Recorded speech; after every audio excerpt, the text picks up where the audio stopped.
இப்ப 29வது பாடம். விண்வெளி சக்தியிலும் காற்றிலும் வாழுதல். பக்கம் வந்து 180.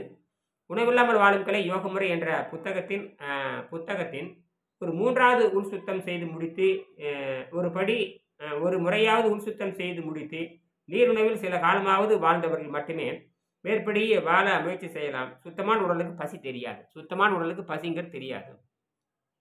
உணவில்லாமல் வாழும் கலை யோகமுறை என்ற என் புத்தகத்தின்படி ஒரு முறையாவது உள் சுத்தம் செய்து முடித்த நீருணவில் சில காலமாவது வாழ்ந்தவர்கள் மட்டுமே மேற்படி வகையில் வாழ முயற்சி செய்யலாம். சுத்தமான உடலுக்கு பசி தெரியாது. இந்த முறையில் உண்மையான உணவு பாதை அலிமெண்டரி கனால் மனித உடலின் வாய் முதல் பெருங்குடல் இறுதி வரை உள்ள உணவு குழாய் மிகவும் சுத்தமாக வைக்கப்பட்டுள்ளதால் அது விண்வெளி சக்தியை கிரகித்து மனித உடலுக்கு சக்தி அளிக்கிறது. பரிணாம சித்தாந்தத்தின்படி மனித உடலுக்கு மட்டுமே இது சாத்தியம்.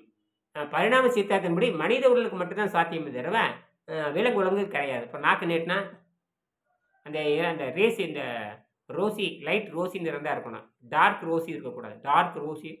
டார்க் ரெட் இருந்தால் வெரி டேஞ்சர்னு இருக்கும். லைட் ரோசியாக தான் இருக்கணும். புரியுதுங்களா? நடுவில் வெள்ளையோ நாற்றமோ எந்த வாடை வராது. யார் வந்தாலும் இந்த வாய் நாற்றம் இருந்தாவே அவங்க உணவை தின்று கெட்டு போயிட்டாங்கன்னு அர்த்தம். அவங்க நல்லவங்க தான், ஆனால் உணவை தின்று கெட்டு போய் கடைசியில் கடுமையான சிக்கலுக்கு ஆளாகி மரணித்து போயிடுறாங்கன்னு அர்த்தம். சரியா? ஆக நானே இது 30 வருஷத்துக்கு முன்னாடி தான் இது தெரியலன்னா நானும் உங்கள்கிட்ட பேச போகிறதில்ல. நானும் நோயாளியை உட்காந்துட்டு நேரம் சக்கரை நோய் வந்துட்டு கண்ணாடி போட்டு ஒரு கேவலமாக உட்காந்துட்டு உயிர் வாழ்கிறதா வேண்டாமா சாவறதா காசு பணம் எல்லாம் இருந்து ஆரோக்கியம் இல்லாமல் தூக்கம் இல்லாமல் மருந்து மாத்திரை கட்டிட்டு நாட்டம் முடிச்சு அடுக்கி போயில செத்துல போயிடும்.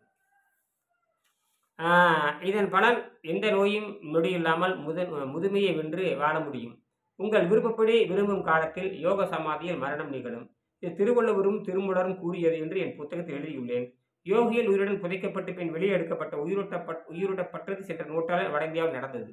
அதாவது இதன் பலன் எந்த நோயும் நொடியும் இல்லாமல் முதுமையை வென்று வாழ முடியும். உங்கள் விருப்பப்படி விருப்பம் காலத்தில் யோக சமாதியில் மரணம் நிகழும். இதை திருவள்ளுவர் திருமூலரும் கூறியது என்று என் புத்தகத்தில் எழுதியுள்ளேன். யோகிகள் உயிருடன் புதைக்கப்பட்டு பின் வெளியே எடுக்கப்பட்டு உயிரோட்டப்பட்டது சென்ற நூற்றாண்டில் வட இந்தியாவில் நடைபெற்றது. மேற்படி பயிற்சி நான் செய்த முறை. பயிற்சி பெரும்பாலும் ஓய்விலிருந்து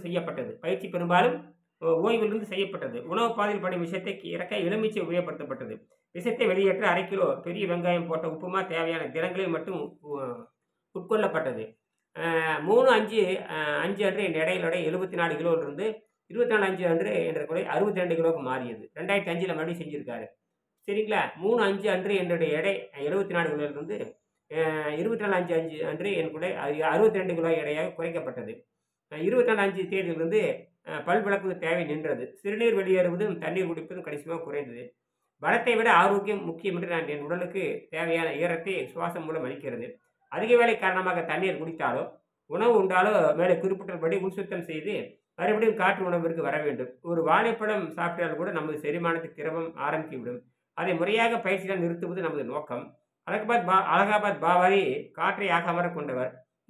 இந்த வகையில் வாழ்ந்தவர்களாக சுவாமி விவேகானந்தர் எழுதுகிறார்.